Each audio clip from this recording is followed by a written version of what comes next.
अस्सलाम वालेकुम स्टूडेंट्स। आज आपका डायनेमिक्स चैप्टर का लेक्चर नंबर 7 है, फोर्स एंड मोमेंटम। अब आपने इसमें फाइंड आउट करना है कि फोर्स और मोमेंटम के दरमियान क्या रिलेशन है। तो आप क्या करते हैं, एक बॉडी को कंसिडर कर लेते हैं जो कि मास m से मूव करती है, यानी कि उसका मास m होता है, वो मूव करती है किसी इनिशियल वेलोसिटी से, उसकी वेलोसिटी होती है vi।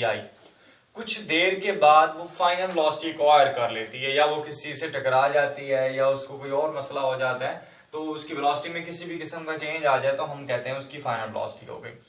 तो जब भी किसी भी बॉडी के पास मास होगा और उसके पास वेलोसिटी भी आ जाएगी, तो इसका मतलब ये है कि उसके पास मोमेंटम मौजूद है।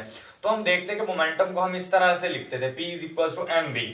अब हम इनिशियल मोमेंटम देखते हैं जो कि उसकी इनिशियल वेलोसिटी की वजह से था, वो pi is equal to mvi बना, और फाइनल मोमेंटम जो फाइनल वेलोसिटी की वजह से था वो pf is equal to mbf बना। तो अब आपने चेंज इन मोमेंटम लिया, pf में से pi को माइनस किया, तो mbf में से भी आपको mvi को माइनस करना पड़ा। अब इस पूरी इक्वेशन नंबर 1 हम इसे कहते हैं, इस पूरी इक्वेशन नंबर 1 को आपने t से डिवाइड कर देना है। तो t से डिवाइड करने के बाद आप ये देखते हैं कि आपके पास ये वाला m और ये वाला m दोनों सेम है, तो कॉमन ले लें, अंदर बच जाएगा vf minus vi by T. अब ये जो vf minus vi by T है, ये एक्चुअल में आपके पास एक्सेलरेशन के इक्वल होता है, तो आप इस पूरे की जगह पर एक्सेलरेशन पुट कर सकते हैं। बाकी ये जो आपकी दूसरी साइड है ये एज इट इज चलेगी। अब m में आपने न्यूटन सेकंड लॉ में पढ़ा था कि m में f के इक्वल होता है, यानी कि फोर्स के इक्वल होता है, तो यहाँ पर आप फोर्स की वैल्यू पुट कर देंगे, f लिख देंगे, तो f इसके इक्वल हो जाएगा pf minus pi by T.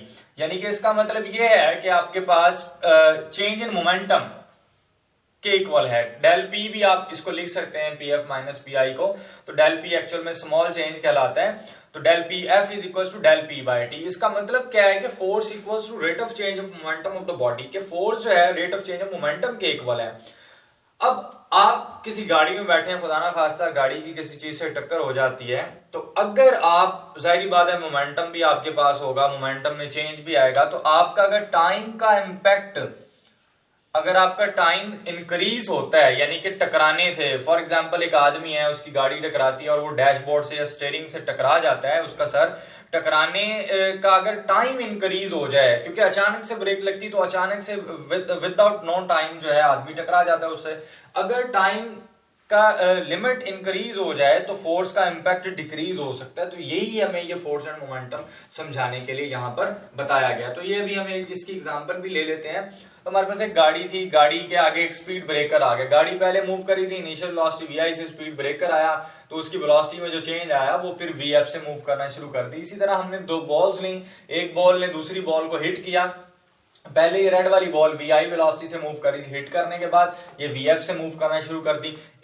In examples के अकॉर्डिंग ही आपने ये सारा सॉल्यूशन किया। इसके अलावा आपकी बुक में एक जो है इंटरेस्टिंग इंफॉर्मेशन दी हुई है कि आपके पास जो तेजी से गाड़ियां चलती हैं उनको रुकने के लिए बहुत कम वक्त होता है, अगर उनका कहीं एक्सीडेंट या कोई इस तरह का चीज हो जाए तो वहां पर क्रम्पल जोन बनाए जाते हैं। जिस तरह आप एयर बैग समझ लें कि आपके पास वो जब हमारे टकराने का टाइम में इजाफा कर देते हैं। फॉर एग्जांपल एयर बैग्स गाड़ियों में होते हैं, तो आप जैसे टकराते हैं तो एयर बैग बिल्कुल आपके सामने आ जाता है, जिससे आप लोग क्या करते हैं, उसे एक तो आपका टाइम लिमिट भी बढ़ जाती है, आप बहुत आपका टाइम जो है वो बढ़ जाता है आपके डैशबोर्ड से टकराने से, तो इस वजह से यहाँ पर क्रम्पल जोन वगैरह जो है इस्तेमाल किए। इसके अलावा आपकी जो शीशे की बनी हुई चीजें होती हैं उनको स्टीरोफोम वगैरह में या आपके पॉलीथीन की शीट्स में रखा जाता है, जो नाजुक मटेरियल होता है, इस वजह से कि वहां पर मौजूद जो उस मटेरियल के अंदर एयर पार्टिकल्स होते हैं ना, तो अगर कहीं हादसा हो तो वो एयर पार्टिकल्स की वजह से मोमेंटम की जो तब्दीली होती है या मोमेंटम का जो चेंज होता है उसमें कमी आ जाती है। इस तरह जो टकराने वाली फोर्स होती है वो भी कम लगती है, यानी कि वो जो फोर्स लगनी है वो भी कम लगनी, क्योंकि टाइम जो है वो इंक्रीज हो चुका हुआ, और इसके टूटने का इम्कान जो है इन चीजों का कम हो जाता है। Thank you.